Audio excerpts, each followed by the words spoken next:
Welcome back, TCS viewers. It's Chris Niccolls here from the Camera Store, and this is going to be our last episode of 2012. Now, rather than go out with a bang with some amazing, exciting camera that everyone wants to hear about, we're going to play with the Sigma DP1 and DP2 Merrill editions. Now, this camera is a camera that basically nobody has bought, and there's good reason, because it's a piece of crap.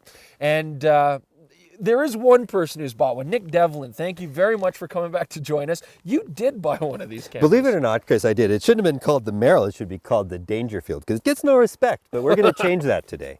All right. Well, Nick is going to try to convince me that this thing, this what it is here, can actually do... Great camera, Chris. It's a camera? Barely. It can actually take beautiful photos. And we're just going to play with it, judge it, and see what it can do. Let's talk a little bit about Sigma's history. I mean, what makes these cameras so unique? This is not the first DP camera. No, a guy named Dick Merrill thought that why should we fake colors with a Bayer matrix? He said, let's measure all three at each pixel. And that's the technology. It's Foveon. It's at every pixel, there's the three colors, so we're not guesstimating from a Bayer matrix. Does that mean that this miracle chip is going to give us beautiful low light performance? Yeah, this thing is perfect anywhere from 100 ISO all the way up to maybe 125, 160. What's the point? I don't get it. Okay, well, what about megapixels? We got 3 layers. We're getting huge files out of these things, 45 megapixel equivalent size of file, but it's not anywhere close to that for effective resolution. A bigger file is always better. Don't you read the internet? Yeah, yeah, exactly. This is a bigger file and only a third of it works properly. I don't think that's very good. I'll tell you, Chris, I was a skeptic like you, and then I saw a file from this camera on the screen, and I shot my trap. Oh, man. So I'm well, now a believer. That's what you're going to try to convince me of. But, you know, there's so many other things we're going to talk about today, like handling and feature set and versatility. And that'll be a short conversation. Well, I guess let's go take some pictures. I guess we'll see.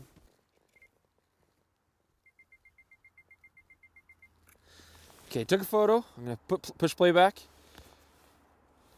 1, 2, 3, 4, 5, 6, 7, come on, 8, 10, 40. There we go. 10 seconds? 10 seconds on a fast card? Great. You're in nature, Chris. You're in God's church now. Relax. I guess. Why are you in such a rush? I guess. It's just... I mean, you got to think about this like a tech camera. Really? Right. I mean, imagine that this is a $10,000 Alpha with an $8,000 Digitar and a Phase 1 back on it, except you can fit it in your pocket and it costs $900. If the image quality turns out to be that good, then I could see this actually being a very, very interesting piece at a very good price, frankly. I'm actually serious. Think about it like a technical camera. You're going to put it on a tripod, you're going to compose your image, you're going to shoot it at a slow speed, and it's going to be good. Okay, now, Nick, I've got a bit of an issue here, okay? I've shot 35 photos and my battery's dead. Like, it's empty. And it's like -2. It's not that cold. I mean, is that normal? Well, you get 36 on a roll, right? Are you kidding me? No, I'm not kidding you, man. You get about 30 to... And I usually get about 70 frames.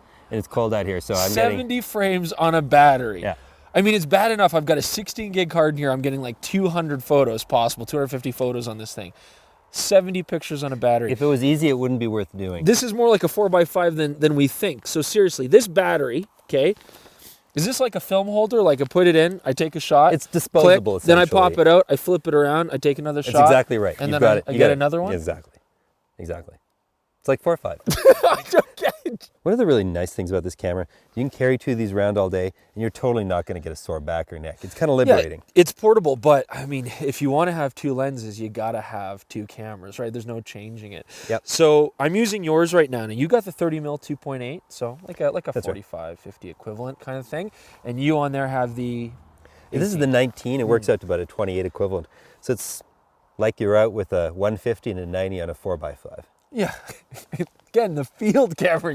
This is a field camera because, you know, you're talking about light and portable, Nick, but don't forget, you got to take a tripod. A couple dozen batteries. Couple dozen batteries, yeah, exactly. And you know, 64 gig cards. I don't know, 4 or 5 of those so you can get some shots on this thing. It's brutal. Well, it's not really that bad. The battery's the size of a chiclet. You carry 4 of them. You should be good for the day. No, you're right. It's been pretty nice to use on a tripod like this. And yeah, it is light. I'll give you that.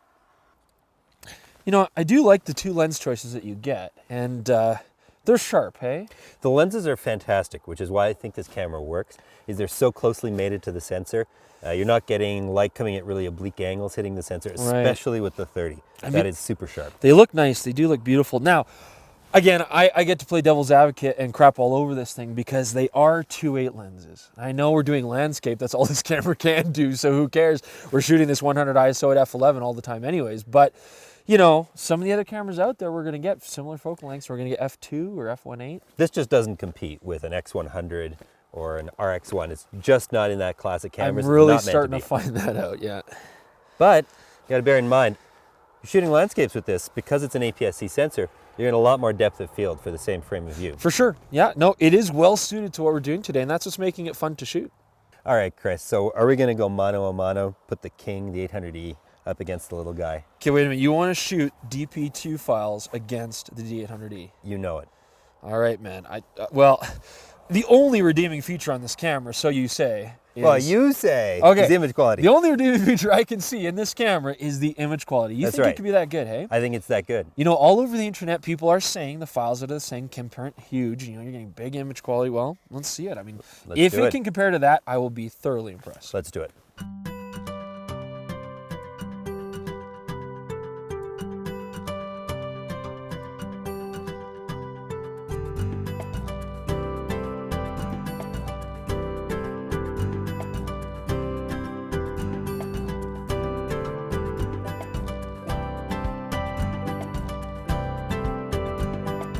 Oh man, my battery's dead again.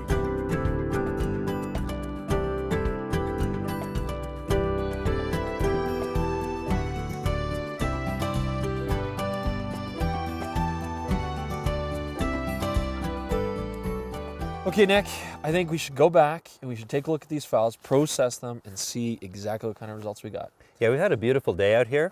It was Played with these little cameras. Let's see what we got. It was fun to shoot. Let's go see. So Nick, half a tank of gas later, we are magically transported back here to the TCS workshop classroom, and we are going to look at these files, analyze right down to the pixels, which one's better, how are they looking, and maybe even do a few prints. Sound good? Let's look at them. Let's go do it.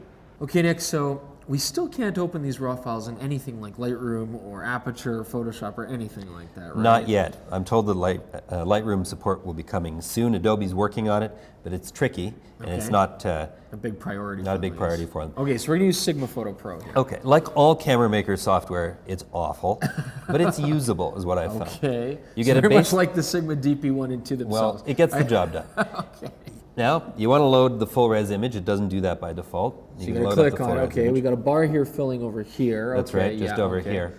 Yeah. This is a fairly quick new retina, and it throws the data around fairly well. Now we can zoom in here to 100%. Okay. So, you know, at best we're talking kind of clunky here. And I used it on an older Mac over there, and it was pretty slow. But here's the payoff. Now we're at 100% on this image, and you look at the detail in the rocks and the foliage. For sure. Come down, you can really see. It takes a second to crisp up when you open it, but you give it a second. Yeah. This image is really nice. Yeah.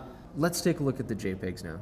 Now, I was honestly shocked by this. Okay, this camera gives you a JPEG function, and there's no way in any feasible sense of creative vision that you would use these JPEGs. I cannot think of a reason. So let's look at this one. Holy cow. This was a JPEG that you shot at 1600, I believe. Oh. 1600. If you look here, it looks kind of like newsprint. Oh, it's brutal. I mean, it's the water was not originally purple and green dots. No, oh man. It's really harsh. Yeah. This is the sort of thing we were seeing off cameras Yeah. at 3200 ISO 8 years ago. This camera works at its native ISO and really not much else. Okay. Okay, so no JPEGs, folks. Don't use JPEGs on this camera. They're absolutely useless. Raw all the way, and then use their software. Okay, so we did bring some of these into Lightroom. Okay. And here's one of the files that we were working on. This Yeah. is one that we're printing. If you look in here, going in at 100%, this is the kind of detail. This is very impressive. Now, the Sigma's not an easy camera to work with, as we said. Yeah. Within its parameters, it's actually really nice to use. It works, but it's got its foibles. The same is true once you get into the digital darkroom.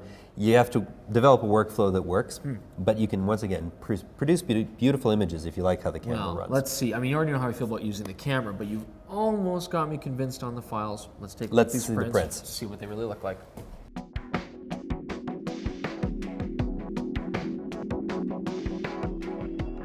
Okay, Chris, which one is which?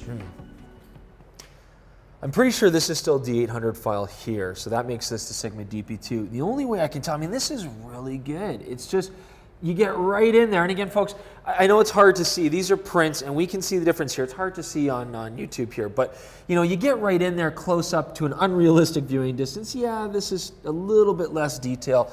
This is incredible. But D800E is a powerful beast. It's very hard to tell the difference, and obviously people need to know. We haven't had time to equalize these images for color and density and contrast. We're just looking at the detail right now on what is a huge print. Yes. And we are pixel peeping in the worst possible way. Absolutely. Dynamic range is going to be better on the D800 for sure. And we're talking about a sensor which is like almost 3 times bigger. We've got more than double the effective resolution. That's really. Right. And yet that is very impressive. That would certainly be better than probably any APS-C size sensor out there for that kind of detail. I would venture to say that at a normal print size, up to say maybe even 16 by 20, you'd be really hard pressed to see a difference between the two prints. And stand back here to a normal distance. I mean, you've got 2 beautiful photos, one out of a $3,300 camera and one out of a $1,000 camera. The interesting thing is when you really do stand back, the Sigma print has this real snap to it. This kind of micro contrast that we've not done anything to the file to get that. That's the thing that caught my eye when I first picked up this camera and looked at the files was, wow, they just snap. So Chris, we started off the day with you talking some serious trash about my little camera. Now we're standing in front of this beautiful 24 by 36 print. What do you say?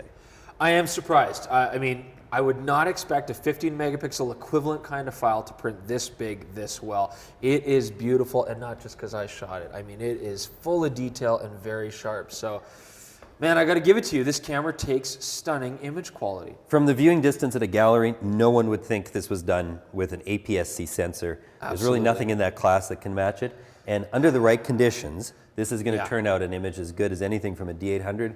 And really, it's going to push things on the even higher end. And only for $1,000. Now, that being said, this camera is not for everybody. I mean, it is weird to use. The software is gross. The camera can only shoot maybe 200 ISO max in practical terms. I will say the focusing is better than the old DP1 series. Much improved. The menu wasn't bad. And, most importantly, photographically, it was fun to use. And that's a big benefit. But it's still not a versatile camera. I mean, you can't shoot anything except you're not going to get a sharp picture of your cat with this camera or your kid's birthday party. I mean, really, the Sigma DP2 and a full Nikon kit is really all the camera you'll ever need. You just have to add a whole other camera. You just need a whole other system. But it's almost like you're back shooting with film. You're going to use one film speed. You're going to set it up. You're going to focus it. You're going to take your image. These are DP1 and DP2 Merrill editions. And folks, if you're going to buy a Sigma DP camera, make sure it's got that guy's name on it. Yeah, because the first ones were gross. And this is coming from a company that's made terrible SLRs. They don't sell. They have slow fast on the shutter speed instead of numbers. This is an improvement, and the image speaks for itself, and in print no less, not just even on the screen. Sigma is really proud of this technology. They're working really hard to do a lot of things. Building a camera is a challenge. They're getting there piece by piece, but you can't argue with the print. If this kind of photography suits you folks, this could be a very good, affordable, frankly, for the image quality you get, option, as long as you can work past some quirks. Well, thanks, Nick, so much for coming out with us. Pleasure, Chris, anytime. Absolutely.